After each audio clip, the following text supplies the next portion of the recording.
नमस्कार दोस्तों and welcome to G Chills. दोस्तों, बिहार के लोगों के लिए बहुत बड़ी खुशखबरी देने वाला हूँ आज मैं।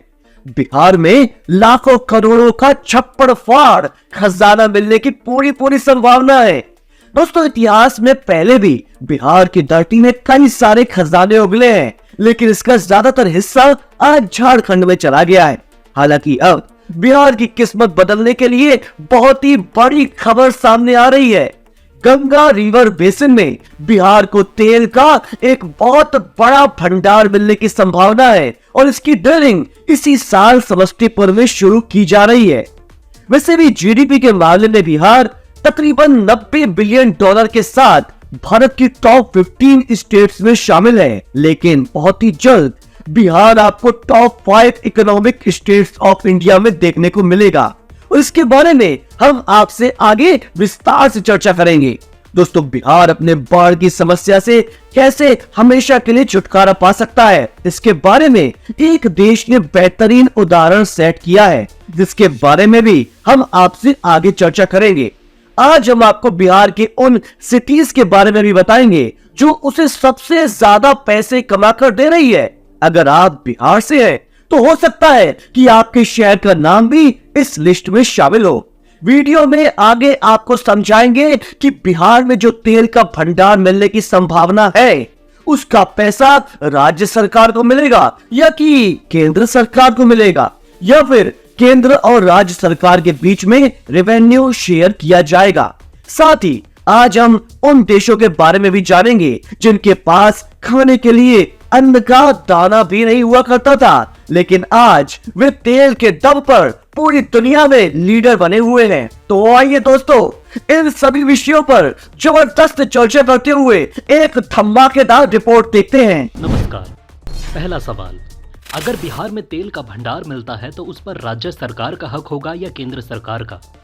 तो देखिए, भारत में सब सॉइल मिनरल्स जैसे कि ऑयल एंड गैस राज्य सरकार के द्वारा ही ऑन किए जाते हैं, लेकिन भारतीय संविधान के अनुसार सेंट्रल गवर्नमेंट के पास इन रिसोर्सेज को रेगुलेट और डेवलप करने का राइट होता है। इसका मतलब ये हुआ कि भले ही बिहार को ऑयल रिजर्व मिला हो, लेकिन भारत सरकार अपने ministry of petroleum and natural gas के अंतर्गत इसका एक्सप्लोरेशन, एक्सट्रैक्शन और सेल में क्रूशियल रोल प्ले कर सकती है। अगला सवाल, क्या स्टेट और सेंट्रल गवर्नमेंट के बीच रेवेन्यू शेयर होगा? बिल्कुल, सेंटर और स्टेट के बीच रेवेन्यू शेयरिंग मॉडल्स और एग्रीमेंट्स भी होते हैं। ऑयल प्रोडक्शन से जनरेट किए गए रेवेन्यू का एक पोर्शन राज्य सरकार को रॉयल्टी के रूप में मिलता है, ताकि राज्य सरकार के लैंड से जो नेचुरल रिसोर्स एक्सट्रैक्ट किया गया है उसे कंपनसेट किया जा सके। हाँ, लेकिन राज्य सरकार को कितनी रॉयल्टी मिलेगी यह सेंट्रल गवर्नमेंट डिसाइड करती है, जिसे पीरियोडिकली रिवाइज किया जा सकता है। वहीं सेंट्रल गवर्नमेंट ऑयल प्रोडक्शन से ज़्यादातर टैक्सेस और ड्यूटीज कलेक्ट करती है, जैसे कि रॉयल्टी, सेस और इसमें प्रोडक्शन शेयरिंग कॉन्ट्रैक्ट से जनरेट किया गया इनकम भी शामिल होता है। यहाँ ये ध्यान देने वाली बात है कि सेंट्रल गवर्नमेंट ऑयल एक्सप्लोरेशन और प्रोडक्शन के लिए ज़रूरी इंफ्रास्ट्रक्चर और टेक्नोलॉजी पर भी काफ़ी इन्वेस्ट करती है। इसके लिए वो स्टेट गवर्नमेंट्स, प्राइवेट कंपनीज या फॉरेन एंटिटीज के साथ कोलैबोरेट भी करती है। बिहार के तेल से मिले पैसों को सेंट्रल गवर्नमेंट देश के बाकी इलाकों में भी खर्च कर सकती है, ताकि वहां भी डेवलपमेंट सुनिश्चित किया जा सके। इस तरह से जो बिहार अब तक दूसरे राज्यों से मिले मदद पर निर्भर करता था, अब वो अन्य राज्यों की मदद भी कर पाएगा। लेकिन अगर मान लीजिए कि कभी रेवेन्यू शेयर को लेकर सेंट्रल और स्टेट गवर्नमेंट में डिस्प्यूट पैदा हो जाए, तो उसे नेगोशिएशन और लीगल इंटरप्रिटेशन से रिजॉल्व करने की कोशिश की जाती है। अब आइए जरा जान लेते हैं कि आखिर ओएनजीसी ने बिहार के अंदर तेल का कुआं खोदने को लेकर कौन सा बड़ा प्लान बनाया है। दोस्तों, भारत सरकार की oil and natural gas company ONGC ने बिहार में तेल और गैस की तलाश में एक कुआं खोदने का क्लियर प्लान बना लिया है और इसे इसी साल शुरू किया जाएगा। अगर यहाँ तेल या गैस की खोज में कामयाबी मिलती है तो बिहार भारत के ऑयल मैप पर जगह बना लेगा और गंगा बेसिन के पूरे क्षेत्र को न्यू एक्सप्लोरेशन के लिए खोल देगा, जो बिहार से लेकर उत्तर प्रदेश और पंजाब तक फैला है। कंपनी ने अपने ब्लॉक के लिए 300 स्क्वायर किलोमीटर के लिए 3D सिस्मिक डाटा इकट्ठा किया है, जो समस्तीपुर से 2 एक्सप्लोरेटरी वेल्स खोदने की तैयारी में है। पहला ड्रिलिंग 2024 में किया जाएगा। इसके अलावा कंपनी ने गंगा बेसिन में उत्तर प्रदेश के बलिया में एक और ब्लॉक में एक्सप्लोरेटरी वेल ड्रिल करने का भी प्लान बनाया है। पहले कुएं की ड्रिलिंग से मिले डाटा से कंपनी को बाकी के एक्सप्लोरेशन ब्लॉक की योजना बनाने में मदद मिलेगी, जिसमें दूसरे कुएं की ड्रिलिंग भी शामिल है। अगला सवाल, जीडीपी के हिसाब से बिहार को नंबर 1 स्टेट ऑफ इंडिया बनने के लिए क्या करना होगा? देखिए, इस वक्त नंबर 1 पर मौजूद महाराष्ट्र की जीडीपी बिहार के मुकाबले 5 से 6 टाइम्स बड़ी है। मुझे लगता है कि उत्तर प्रदेश में जिस तरह से इंफ्रास्ट्रक्चर डेवलप किए गए हैं और जिस लेवल के ग्रोथ देखे जा रहे हैं, उसका फायदा पड़ोसी राज्य बिहार को जरूर मिलेगा। बिहार की इकोनॉमी मेजरली एग्रीकल्चर पर डिपेंडेंट है, लेकिन फ्लड यहां काम खराब कर देती है। एग्रीकल्चर के अलावा बिहार में टूरिज्म, एजुकेशन और हेल्थ केयर जैसा सेक्टर बेहद तेजी से बूम कर सकता है। हालांकि बिहार में असली इकोनॉमिक रेवोल्यूशन तभी आएगा जब यहां लार्ज स्केल मैन्युफैक्चरिंग इंडस्ट्रीज और सर्विस सेक्टर को सेटअप किया जाएगा। इसके लिए इंफ्रास्ट्रक्चर डेवलपमेंट और स्किल्ड वर्कफोर्स की जरूरत होगी। मुझे लगता है कि बिहार में सबसे ज्यादा टेक्नोलॉजी के उपयोग की जरूरत है।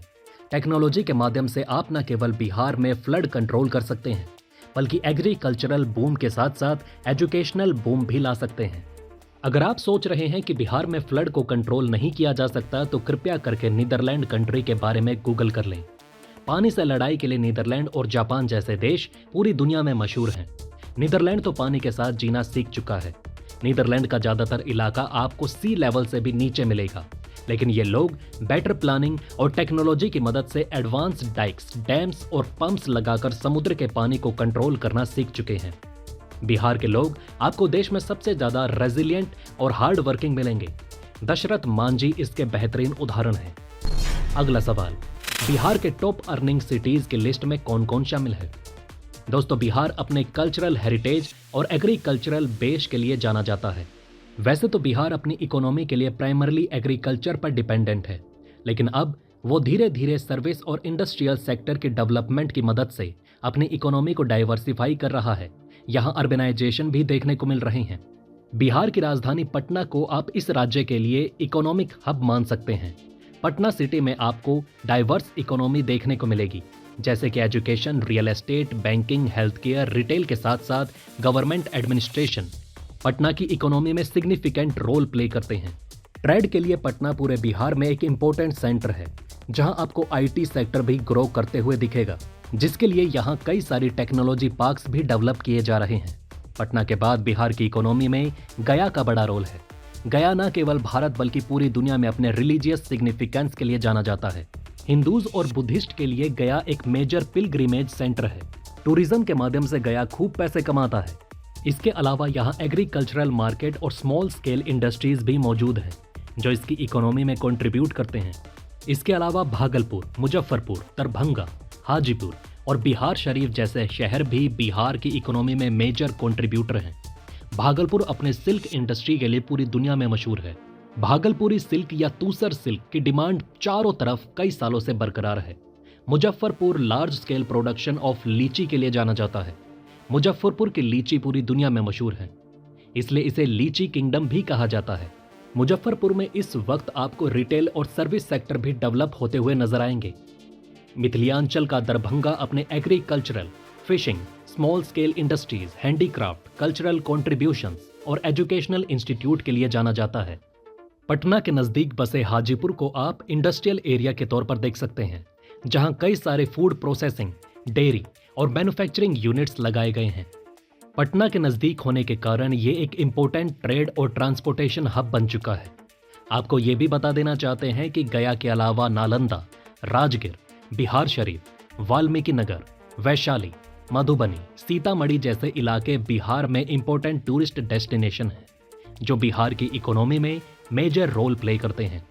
इन सब के अलावा आरा, कटिहार, चंपारण, पूर्णिया, बेगूसराय जैसे इलाके भी अच्छा डेवलप कर रहे हैं।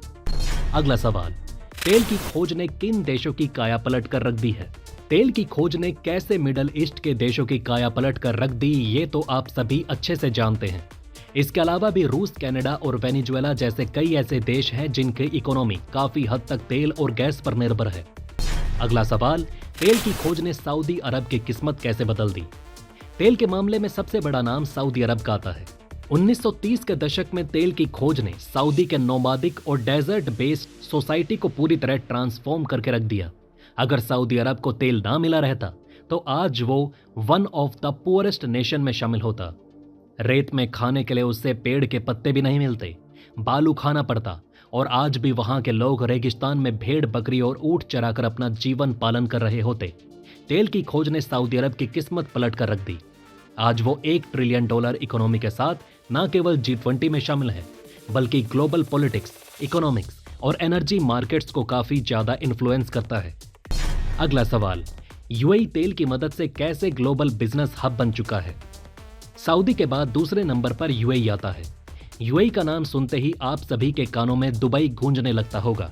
इस देश को 1950 के दशक में तेल का भंडार मिलना शुरू हुआ, जिसके बाद यह छोटा सा डेजर्ट आज ग्लोबल बिजनेस हब बन चुका है।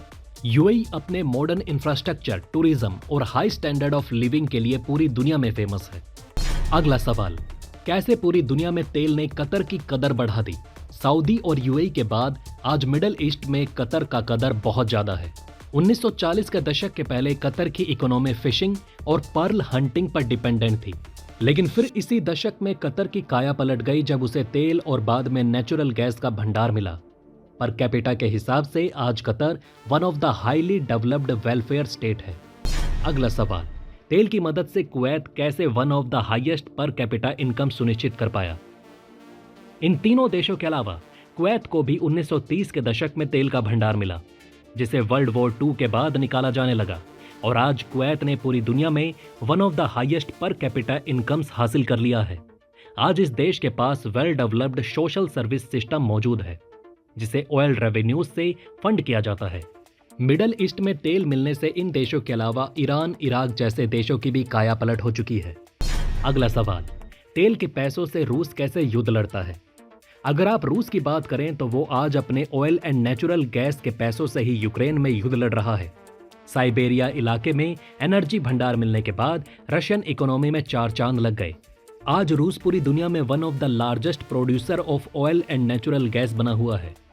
अगला सवाल, अफ्रीका में लार्जेस्ट ऑयल प्रोड्यूसर कौन सा देश है? अगर आप नाइजीरिया की बात करें तो 1950 के दशक में नाइगर डेल्टा के आसपास तेल मिलने के बाद नाइजीरिया आज अफ्रीका का लार्जेस्ट ऑयल प्रोड्यूसर बना हुआ है। ऑयल रेवेन्यू के कारण इस देश की इकोनॉमी और पॉलिटिक्स पूरी तरह से बदल गई। इसके कारण यहाँ करप्शन और मिसमैनेजमेंट भी देखने को मिलता है। अगला सवाल, वेनेजुएला के अलावा और किन देशों की किस्मत तेल ने पलट कर रख दी? वेनेजुएला का तो आप सभी जानते हैं, जिसके पास दुनिया के some of the largest oil reserves मौजूद हैं। वेनेजुएला की इकोनॉमी तेल पर हैवीली डिपेंडेंट है। इस देश में 1914 से ही ऑयल ड्रिलिंग स्टार्ट है, जिसके कारण यहाँ की एग्रीकल्चरल सोसाइटी पूरी तरह से अर्बन में ट्रांसफॉर्म हो चुकी है। इसी तरह कनाडा के अल्बर्टा में तेल मिलने के बाद इस देश की इकोनॉमी और ग्रोथ पूरी तरह से बदल गई। आज Canada one of the top oil producer की लिस्ट में शामिल है। बहुत कम लोग जानते हैं कि नॉर्वे को 1960 के दशक में नॉर्थ सी के अंदर ऑयल रिजर्व मिले थे। आज नॉर्वे की इकोनॉमी $500 बिलियन से ऊपर है, जिसमें तेल का बहुत बड़ा रोल है। बाकी सभी ऑयल रिच कंट्रीज के विपरीत नॉर्वे ने सोवेरियन वेल्थ फंड बनाए हैं ताकि फ्यूचर जनरेशंस के लिए फाइनेंशियल सिक्योरिटी एंश्योर किया जा सके। अगला सवाल, भारत के किन राज्यों में तेल और नेचुरल गैस के भंडार मिले हैं? असम के दिग्बोई, दुलियाजान और गुवाहाटी जैसे जगहों पर काफी पहले ऑयल डिस्कवर किया गया था। ऑयल प्रोडक्शन से असम की इकोनॉमी को काफी बेनिफिट मिलता है। भारत के ऑयल इंडस्ट्री में गुजरात एक सिग्निफिकेंट प्लेयर है। इसके कैम्बे बेसिन और मुंबई के नजदीक ऑफशोर फील्ड्स में तेल के भंडार मिले हैं। भारत के कुछ लार्जेस्ट रिफाइनरीज जैसे कि जामनगर रिफाइनरी गुजरात में मौजूद है, जो वहां की इकोनॉमी में मेजर कंट्रीब्यूटर है। गुजरात के पड़ोसी राजस्थान के बाड़मेर बेसिन और मंगला फील्ड में भी तेल डिस्कवर किए गए हैं। आंध्र के पास कृष्णा गोदावरी बेसिन जैसे ऑफशोर ऑयल फील्ड्स मौजूद हैं, जो उसके इकोनॉमी में मेजर कंट्रीब्यूटर हैं। तमिलनाडु के कोवे बेसिन में ऑयल रिजर्व मिले हैं। त्रिपुरा और नेचुरल गैस रिजर्व के लिए जाना जाता है। अरुणाचल प्रदेश में भी ऑयल रिजर्व होने के पोटेंशियल देखे गए। दोस्तों, अगर आप इस पर्टिकुलर टॉपिक पर वीडियो देखना चाहते हैं तो हमें सुझाव जरूर दें। वीडियो अंत तक देखने के लिए आपका धन्यवाद।